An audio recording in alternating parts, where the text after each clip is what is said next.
Donasi dakwah Yufid. Yuk berikan amal jariah terbaik Anda untuk dakwah dan pendidikan Islam.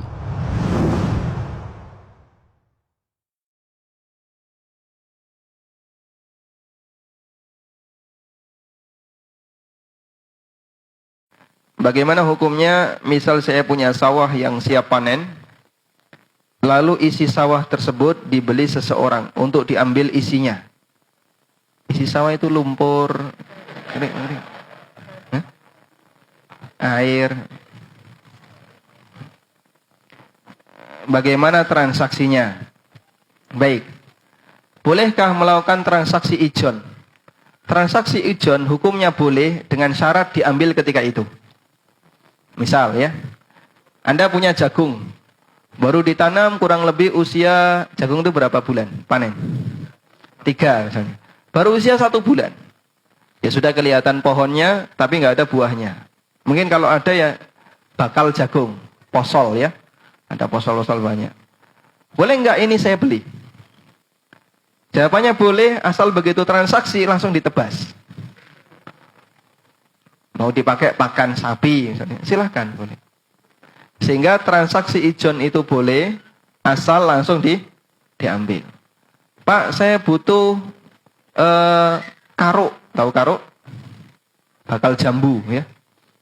Jambu yang sebelum jadi jambu itu namanya apa? Karuk ya.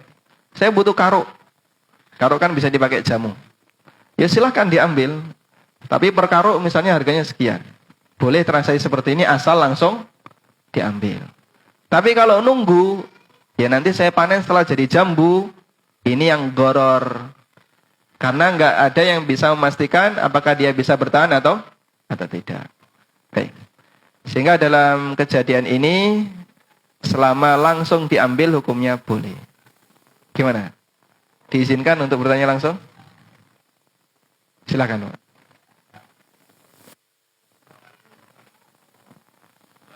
Tebas, ya.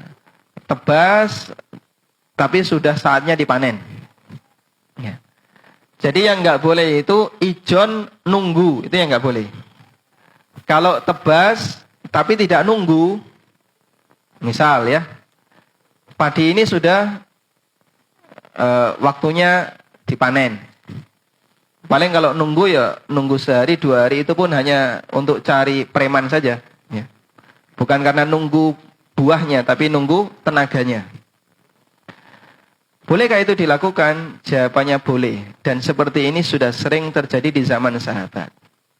Justru larangan ijon itu dalil bolehnya tebas. Dulu kurma itu dijual dengan sistem tebas. Tapi beliau melarang jangan ijon. Selama sudah kelihatan merah semua. Satu kebun ini merah semua. Atau sudah mulai kuning semua. Itu boleh dijual. Nah orang bisa mengukur. Kira-kira nanti akan dapat berapa kintal misalnya. Boleh diizinkan oleh Nabi SAW. Di masa silam disebut dengan transaksi dengan metode jazafan. Metode jazaf itu berarti sistem tebas. Loh Pak, tebas ini kan ada nggak jelasnya. Karena pasti nanti ada kiak-kiuk ya. Salah satu dirugikan. Dirugikan kenapa? Timbang. Selisihnya jauh sekali ya. Standar deviasi tebas itu berapa Pak? Loh kan tebas itu ada kiak-kiuk ya. Standar deviasi itu. Penyimpangannya berapa? Ada 2%? 3%? Misalnya 1 kintal, 100 kilo. Itu kira-kira plus minusnya berapa? 5 kilo ada? 10? Hah? 2,5% itu zakat Pak ya.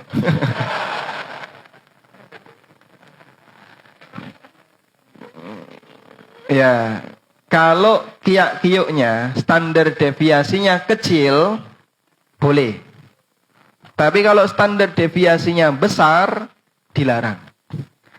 Goror itu dilarang, alasannya apa Pak? Tolong pertanyaan dihentikan dulu ya. Karena di sini masih banyak yang belum bisa kita buka. Mungkin bisa dipilihkan, Mas.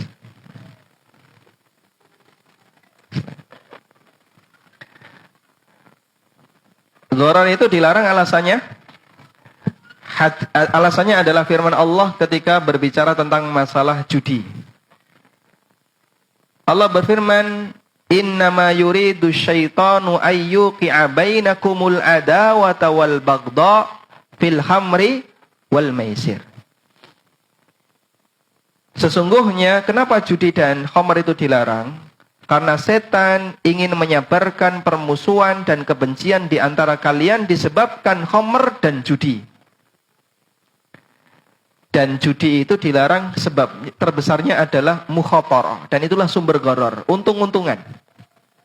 Karena itu para ulama mengkiaskan, untung-untungan yang bisa menjadi pemicu sengketa, hukumnya haram. Untung-untungan yang bisa menjadi pemicu sengketa dalam transaksi jual beli, ini sama dengan ilahnya judi. Sehingga hukumnya dilarang. Makanya tadi, standar deviasinya, penyimpangannya berapa persen? Kalau standar deviasinya terlalu besar, kalau untung besar, rugi besar, nggak boleh. Tapi kalau kiok-kioknya kecil, ya paling 100 atau 1 kintal, kiok 5 kilo. Itu masih kecil. Ini diperbolehkan. Loh Pak, nggak jelas ini kan gharar. Betul itu gharar. Tapi gharar yang kecil hukumnya boleh dengan ijma' ulama. Dan banyak gharar yang kecil yang kita lakukan. Anda misalnya ada yang beli buku ini, ya. Anda tahu nggak isinya kayak apa, Pak? Apa Anda nggak curiga kalau di sini nanti isinya cerita horor? Atau kisah putus cinta yang bikin sedih, misalnya. Baik. Anda nggak tahu isinya, tapi Anda yakin dengan judulnya. Penulisnya nggak penting. Kemudian Anda baca sinopsisnya di belakang.